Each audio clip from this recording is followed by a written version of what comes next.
People across America will commemorate the country's 250th anniversary this week, and a Winston-Salem State University student has played a big part in sharing where North Carolina's African Americans and people of color fit into the story. As she told Fox 8's Natalie Wilson, a summer internship helped her see that the resilience of these communities is evident before, during, and after the Revolutionary War.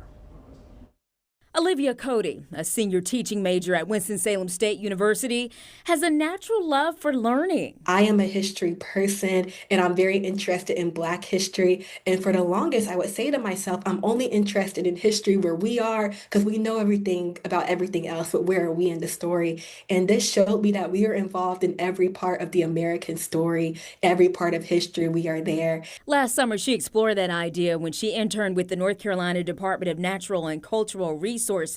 She worked with the State Archives Division as part of the America 250 NC team. My role was their digital exhibit intern, their digital education intern. My project focused on the African American experience from 1650 to 1790, which is before, during, and after the Revolutionary War, and how that impacted their own personal journey with independence. Because although we're commemorating and celebrating the independence of America, there were still large amounts of people groups that were not experiencing that same emancipation, that same independence that we're celebrating. What were some of the other findings that were pretty fascinating to you?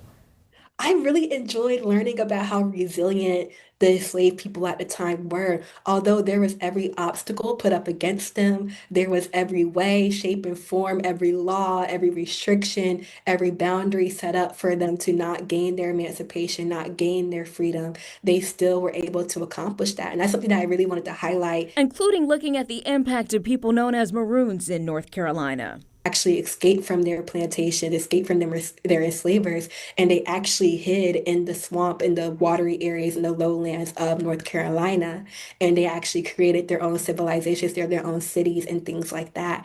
And so getting to see the resilience and the ways that our people still made strides and steps towards emancipation, towards improving their lives for themselves, everyone that came after, was really important for me to highlight that it didn't just stop at the legislation and they weren't still being kept down. As an intern, Olivia used software to develop a digital timeline focused on legislation that restricted emancipation in early North Carolina. She says presenting her findings to her peers was a testament to the overall mission of making this knowledge more accessible to broader audiences. To use that software, getting to build that timeline that is simple and accessible and will be able to get used by individuals and students and things like that was really exciting to get to see a new wave of public history take place, a new wave of bringing museums to the classroom, bringing it to everyday life without people having to travel or do a lot of research in our archives they may not be familiar with. What are your thoughts of its importance as so many people get ready to celebrate July 4th in this country?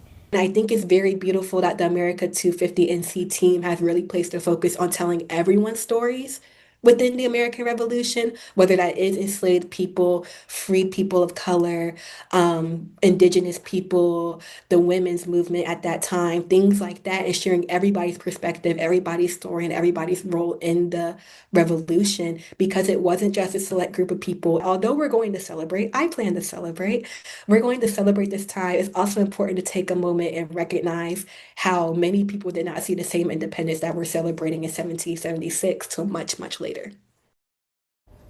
A senior teaching major at Winston-Salem State University has